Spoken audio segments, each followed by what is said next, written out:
दोस्तों, income tax department की तरफ से हो रही सख्ती का एक और दुरुस्त नमूना सामने आया है। जी हाँ दोस्तों, अगर आपके बैंक अकाउंट में भी होता है एक ट्रांजैक्शन जिसकी राशि 50,000 या उससे ज्यादा की हो, ये कैश डिपॉजिट की मैं बात कर रहा हूँ। एक ऐसा कैश डिपॉजिट जो 50,000 या उससे ज्यादा हो, इनकम टैक्स की तरफ से आप सभी की तरफ एक नोटिस को बुलावा दे सकता है। आज की इस बेहद बड़ी खबर में जानेंगे कि कैसे एक इनकम टैक्स डिपार्टमेंट की तरफ से आपको नोटिस आ सकता है अगर आपके खाते में भी 50,000 या उससे ज्यादा की कैश ट्रांजैक्शन हो रही है तो। जी हाँ, एक एक चीज जानेंगे और इनकम टैक्स के द्वारा की गई सख्ती के बारे में भी यहाँ पर मैं आप सभी को जानकारी दूंगा। दोस्तों, 50,000 या उससे ज्यादा की कैश ट्रांजैक्शन कर रहे लोग हो जाएं सावधान, क्योंकि इनकम टैक्स नोटिस को आप बुलावा दे रहे हैं। इनकम टैक्स डिपार्टमेंट आज एक बहुत ही सक्रिय रूप से काम कर रहा है। कचौरी बेचने वाले तक को नोटिस मिल रहा है, जिसकी वजह से बैंक खाते में असामान्य ट्रांजैक्शन, चाहे वो किसी भी प्रकार की हो, उस पर आप भी संभल जाइए। क्या क्या चीजों का ध्यान रखना होगा आप सभी को बताऊंगा। इनकम टैक्स डिपार्टमेंट की सख्ती और आपकी थोड़ी सी लापरवाही आप सभी को इनकम टैक्स डिपार्टमेंट की तरफ से एक नोटिस देने का कारण बन सकती है। किसी किसी मामले में स्क्रूटनी भी हो जाती है, हम आपको बता रहे हैं। अब आपको अलर्ट किस लिए होना है, अगर आपके खाते में भी कोई कैश ट्रांजैक्शन हो रहा है, चाहे वो जमा हो चाहे वो निकासी हो, दोनों केसेस में इनकम टैक्स डिपार्टमेंट आप सभी को नोटिस दे सकता है। ये नोटिस कब मिलेगा? इनकम टैक्स कंसल्टिंग फर्म के रवि रंजन, दिल्ली के taxation partner CA Kamlesh ji Kumar बताते हैं कि कैश ट्रांजैक्शन करते वक्त सावधान रहना चाहिए। अगर आप एक बार में 50,000 या उससे ज्यादा की रकम कैश जमा करते हैं या निकालते हैं, तो आपको बैंक इसके बारे में टैक्स डिपार्टमेंट को सूचना दे सकता है। दरअसल आयकर कानून के तहत अगर आप एनुअल इंफॉर्मेशन रिपोर्ट यानी कि AIR या स्टेटमेंट ऑफ फाइनेंशियल ट्रांजैक्शन यानी कि SFT के जरिए बैंक इन ट्रांजैक्शन का ब्यौरा इनकम टैक्स डिपार्टमेंट को देता है। अगर आपके पास इस ट्रांजैक्शन का कोई स्रोत नहीं है, ये स्पष्ट आप ये नहीं बता पा रहे हैं कि ये जो ट्रांजैक्शन हुई है ये क्यों हुई है और कहां से हुई है, तो आपको इनकम टैक्स डिपार्टमेंट की तरफ से नोटिस मिल सकता है।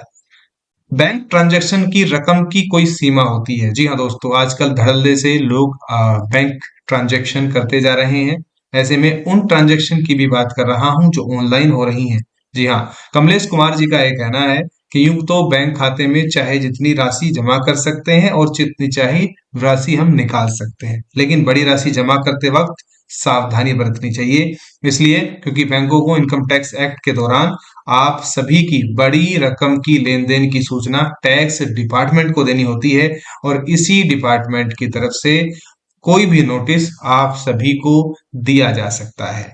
इनकम टैक्स डिपार्टमेंट कब एक्टिव होता है? कमलेश जी बताते हैं, अगर कोई फाइनेंशियल ईयर के दौरान अपने बचत खाते से 10 लाख रुपए या उससे ज्यादा की राशि जमा कर देता है, या बैंक और इसकी जानकारी आयकर विभाग को दे देता है, चाहे वो एक बार में राशि 50,000 रुपए ही क्यों ना हो, तो इसकी भी जानकारी बैंक को इनकम टैक्स डिपार्टमेंट को देनी होती है। तो ऐसे में इससे बचकर रहना चाहिए, लगातार बड़े बड़े ट्रांजैक्शन से बचकर रहना चाहिए।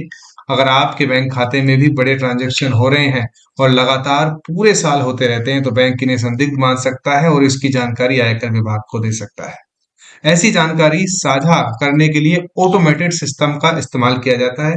आप ये मत समझिएगा कि बैंक के कर्मचारियों के पास क्या इतना टाइम है कि वो आप सभी की जानकारी इनकम टैक्स डिपार्टमेंट को देंगे। दोस्तों, ऐसा बिल्कुल भी नहीं है।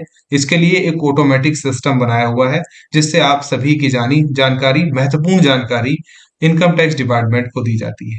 उदाहरण के लिए मान लेते हैं, अगर कोई व्यक्ति एक महीने में कई बार 1 लाख रुपए जमा करता है, तो वह स्पष्ट कोई व्यवसाय या सैलरी का प्रमाण दे सकता है। अगर वो नहीं देता है, तो उसके खाते की जांच हो सकती है। इसके अलावा भी बहुत कुछ हो सकता है। तो ऐसे में आप सभी को क्या करना चाहिए? अपने डॉक्यूमेंट्स पूरे रखिए। अगर आप बड़े बड़े ट्रांजेक्शन करते हैं, तो आपके पास फंड किस तरीके से आ रहा है, उसका पूरा डॉक्यूमेंट्स आप सभी के पास रेडी होना चाहिए, क्योंकि बैंक वाले या आयकर विभाग वाले अधिकारी आपसे कभी भी पूछ सकते हैं। और आपके पास अगर कोई नोटिस आता है तो आप उसके लिए तैयार रहें। यही नहीं, अगर आपके पास राशि थर्ड पार्टी से आई है तो उसका भी प्रमाण पत्र आप तैयार रखिए। जैसे पैसे देने वाले के पैन कार्ड की कॉपी, कोई एग्रीमेंट, संपत्ति का दस्तावेज या कोई गिफ्ट डीड आदि आप सभी वहां पर तैयार रख सकते हैं। बैंक पूरी निगरानी रखता है। बैंक आप सभी के खाते में जमा हो रहा पैसा और निकलने वाले पैसे का पूरा हिसाब रखता है। और दोस्तों, आप सभी को बता दूं, यदि आपके खाते में लगातार ट्रांजैक्शन हो रहे हैं तो बैंक का एक ऐसा सिस्टम बना हुआ है जो असामान्य ट्रांजैक्शन पैटर्न, नगद राशि का ट्रांजैक्शन, कई खातों से होने वाले ट्रांजैक्शन, इन चीजों पर ध्यान रखता है। अगर जरूरत है वो स्पष्टीकरण और सहायक दस्तावेज की मांग कर सकता है। अगर बैंक अधिकारियों को आप सहयोग नहीं करेंगे तो वो उचित नियामक अधिकारियों को सस्पिशियस ट्रांजैक्शन रिपोर्ट भेज सकते हैं, जिससे आप सभी को आयकर विभाग की तरफ से भी पकड़ा जा सकता है। तो ऐसे में अच्छा यही होगा कि अगर आप कोई सस्पिशियस ट्रांजैक्शन या ज्यादा बड़ी ट्रांजैक्शन या साल भर में लगातार ट्रांजैक्शन कर रहे हैं तो आप सभी को सावधान होने की जरूरत है।